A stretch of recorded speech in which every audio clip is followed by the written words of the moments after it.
Okay.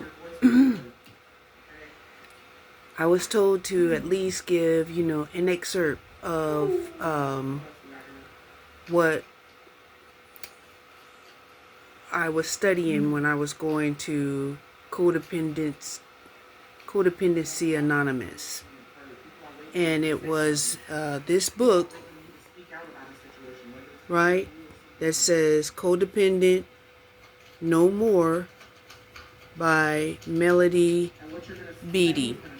Okay. Um, we were studying, it says Codependent No More. Now with a new... Shit, I can't read. My eyesight is gone.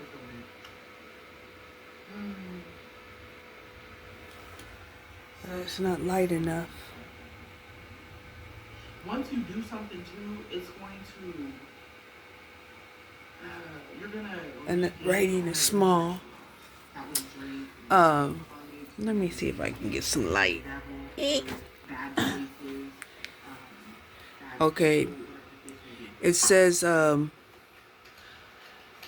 now with a new preface from the author, the phenomenally successful best-selling that taught the world about codependency.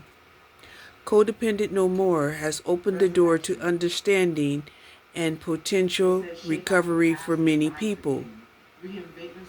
That's from Minneapolis Star Tribune. Beattie understands being overboard, which helps her throw her best-selling lifeline to those still adrift from the time. A simple and straightforward primer. The healing touchstones of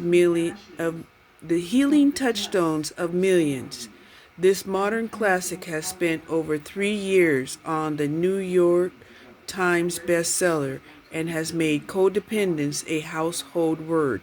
Well, it hasn't reached everybody, has it? Okay? Making Melody Beattie one of America's best loved and most inspirational authors, a wellspring of simple yet revolutionary knowledge. Codependent No More contains dozens of real-life examples, personal reflections, exercises, and self-text. Beattie's new preface recalls the history of Codependent No More and points the way to lifetime of healing, hope, and happiness.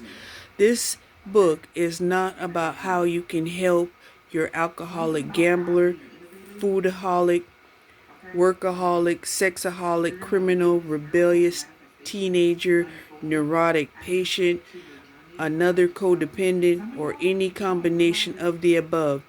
This book is about your most important and probably the most neglected responsibility, taking care of yourself. It's about what you can do to start feeling better. Okay?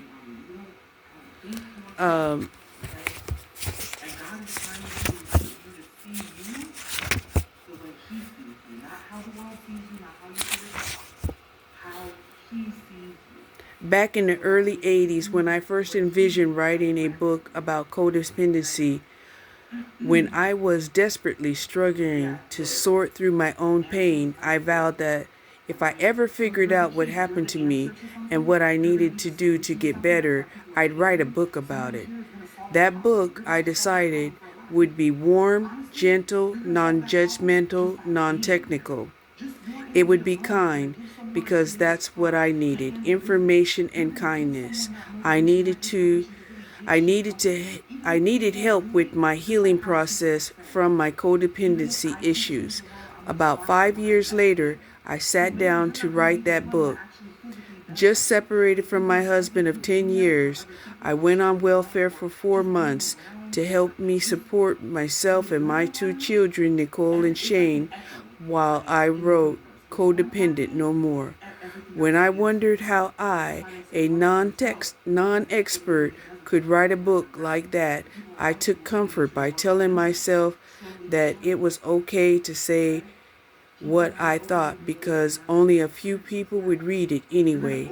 I also spent a great deal of time on the introduction, striving not only to introduce the book, but to introduce the concept of codependency, the word, to a world that, for the most part, had not heard about it. Another 5 years later, I've been asked to write an anniversary prefix to a book that has sold over 2 million copies. What do I put in it? I asked the editor and friend Rebecca Post of Hazelden. Tell about the changes that had happened to women, to people in our country, to you, since you wrote the book, she suggested. I pondered.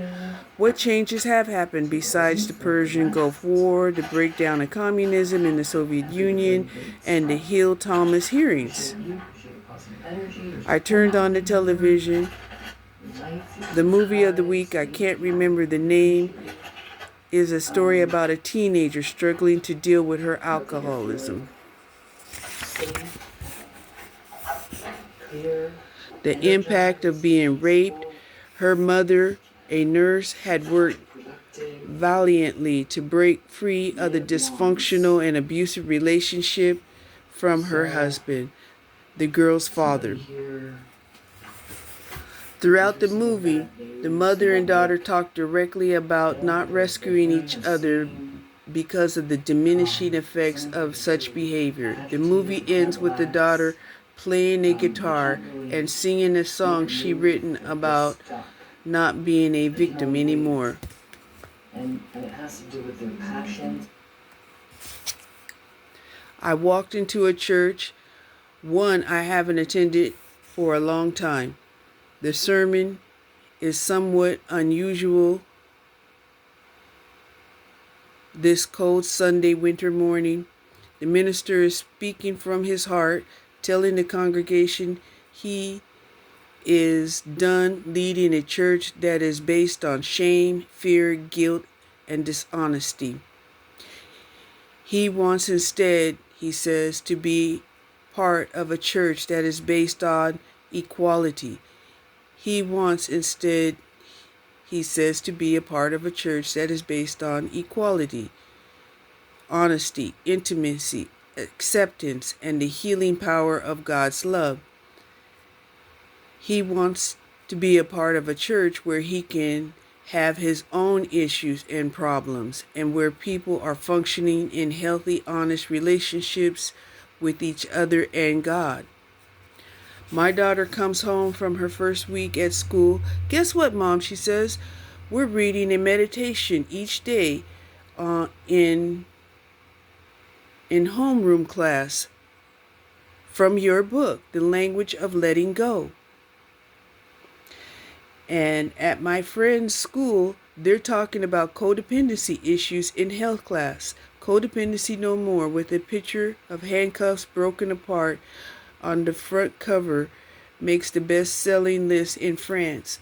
Codependence No More, paradoxically, the title of my book, makes the 1991 Christmas book list here in Minnesota. Some things have changed. I have written 4 more books, traveled the world, divorced but not remarried, and paid back the welfare department for the financial help they gave me. I feel more passionately about the importance of healing from our abuse issues. I feel more passionately.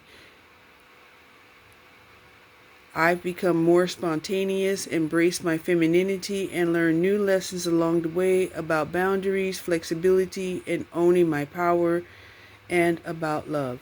I'm learning to respect men. My relationships have deepened. Some have changed.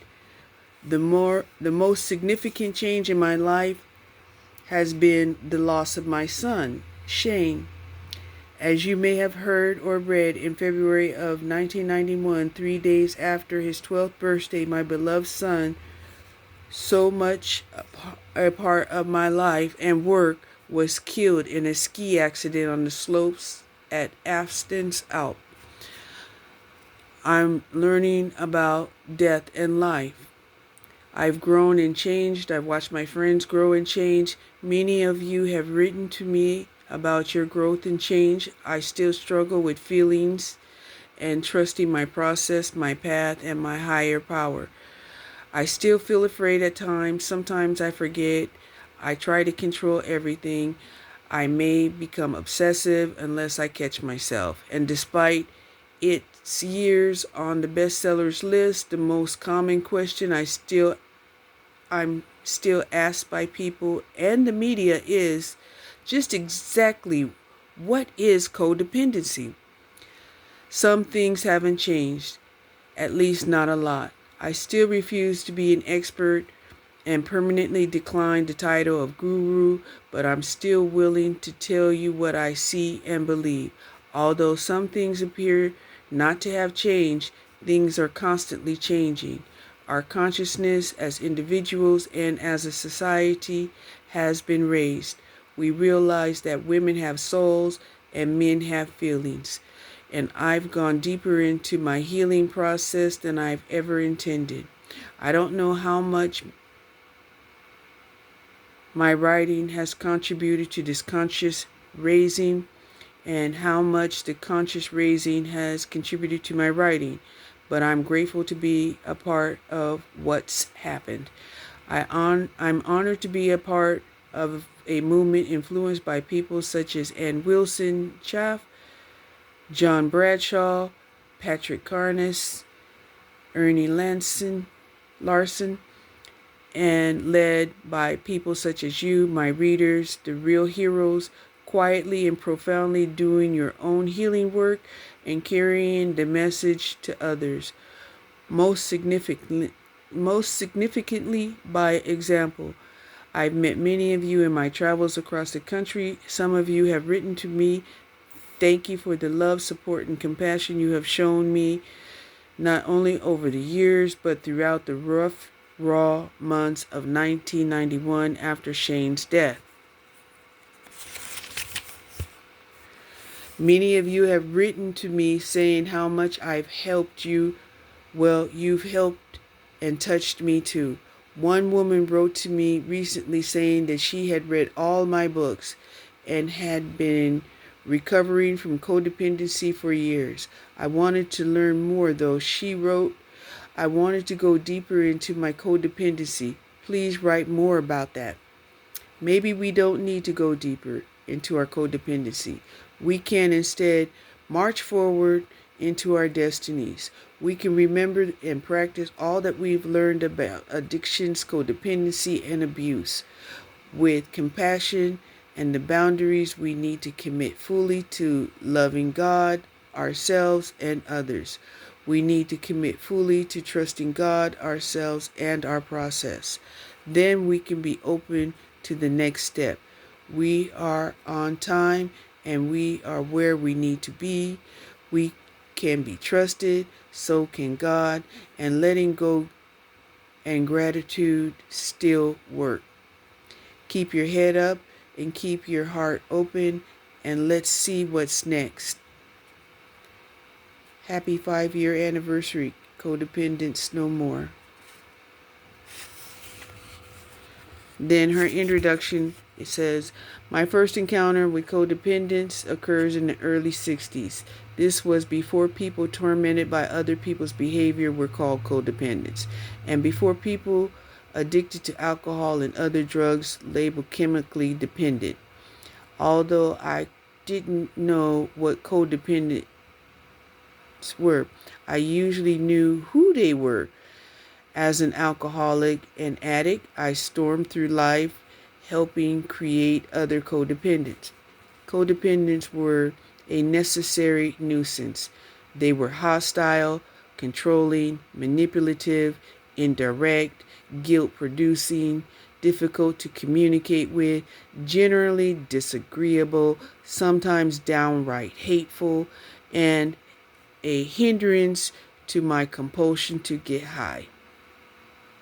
They hollered at me, hid my pills, made nasty faces at me, poured my alcohol down the sink, tried to keep me from getting more drugs. wanted to get to know why I was doing this to them and ask what was wrong with me, but they were always there, ready to rescue me from self-created disasters. The codependents in my life didn't understand me, and the misunderstandings was mutual. I didn't understand me. I didn't understand them. My first professional encounter with codependents occurred years later in 1976. At the time, at that time in Minnesota, addicts and alcoholics had become chemically dependent. Their families and friends had become significant others, and I had become a recovering addict and alcoholic by then. I also worked as a counselor in the chemical dependency field. Okay, so a lot of people who are codependent, either they've already been an addict or, you know, they're compassionate to the point of being addicted to helping addicts recover. Okay? Obviously a book I need to read again because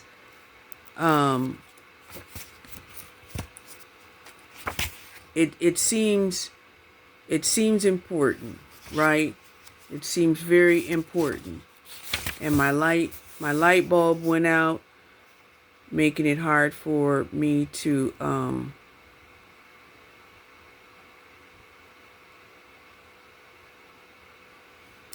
actually see the letters. But some of the chapters in this book that had to do with Jessica's story. There's other stories like that. Then it defines what codependency is. It gives codependency characteristics, and then how to give yourself self-care through detachment.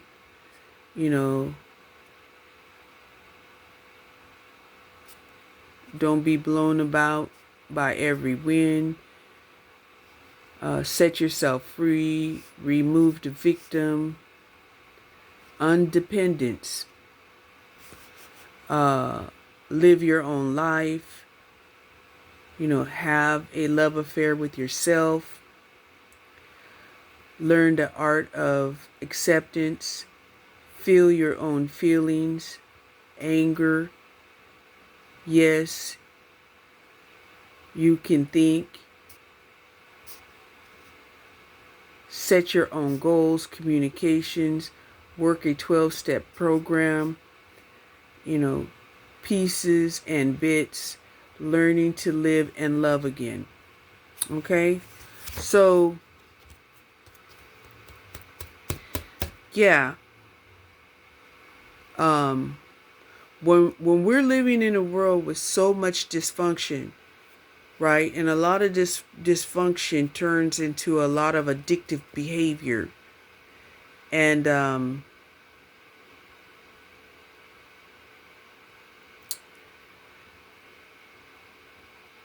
the significant other people dealing with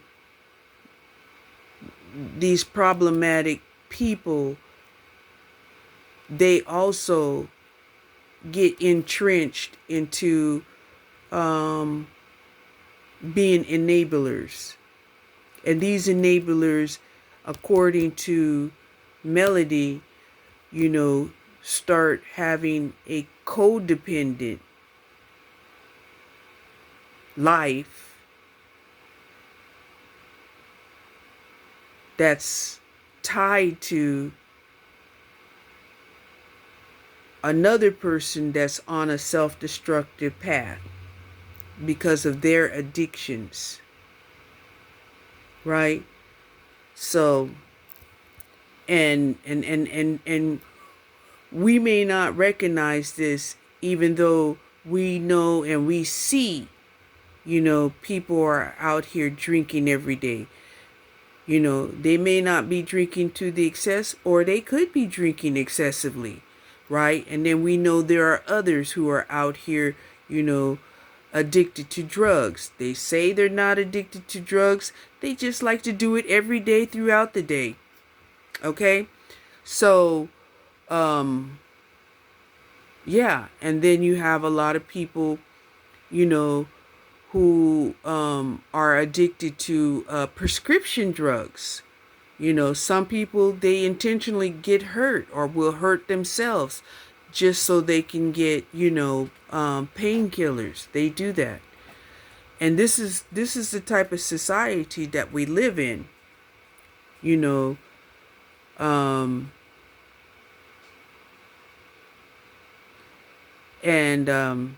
it hasn't gotten any better. Matter of fact, the drugs have gotten stronger. The drugs have gotten more deadlier, and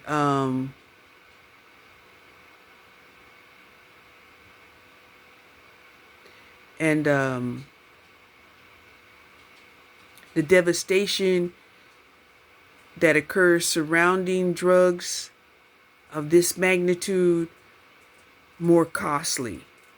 So, yeah, you know,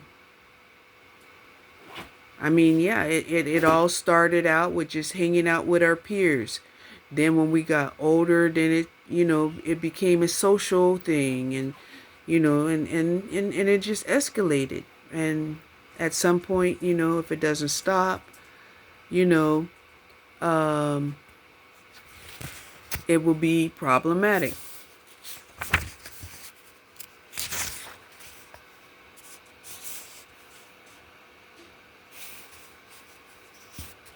And one of the things she says, God grant me the serenity to accept the things I cannot change, the courage to change the things that I can, and the wisdom to know the difference. That's the same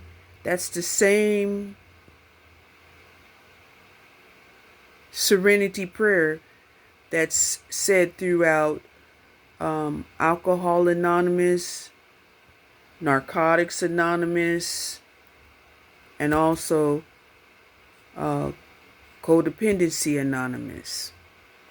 You know, when I was attending, you know, the AA and the NA with somebody that I was trying to help, you know, and the staff there, you know, was observing, you know, that I was at my wit's end. I was getting to the point where, you know, my frustrations was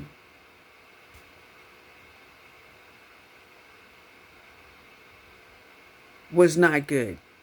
You know, it's like when you get to a point where, you know, you're fed up with being fed up, or tired of being tired of the shit, you know, and that's when they pulled me aside and they said, look, you know, we understand that, you know, this is an overwhelming situation that you're in, and, you know, you might want to look into the codependency group, right? And this happens because when we want to be healers, or we want to be helpful, or be of service to people, you know, we can get caught up, you know, in enabling people. And then we don't recognize that we're enabling them, but then we're so invested, you know, in the success of this person, that we adopt the failures of that person. It would be nice if we just adopted their victories, but it's just not the way it works. So anyway, this is a good book, right?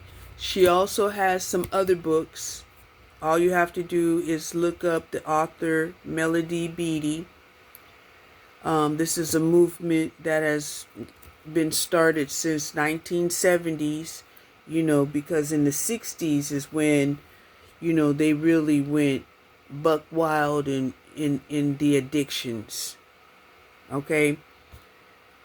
But they went buck wild in addictions, but it wasn't as many people, right? Now it's really expanded in both areas. The number of people that are addicted and that it has become an acceptable behavior.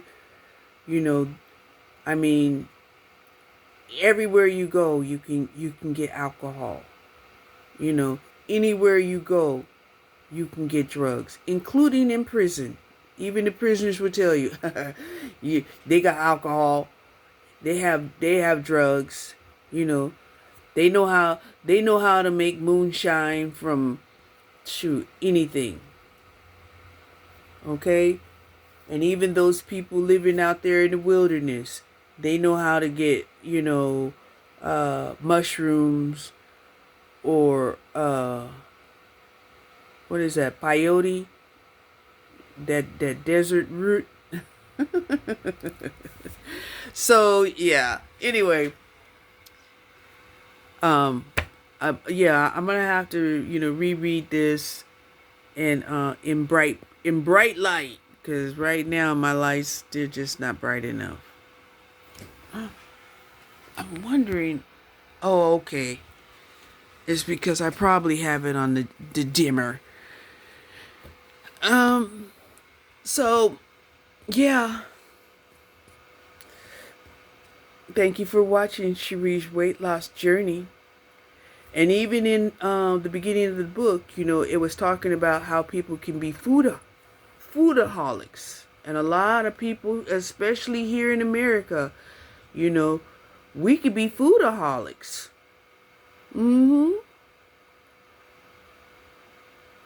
So what I've learned is if you have an addictive type of behavior, you can be addicted to anything. Anything at all. All it has to do is give you that, give you that dopamine, whatever it is, that kicks in and makes you feel good. Anyway, thank you for watching Cherie's Weight Loss Journey. Bye.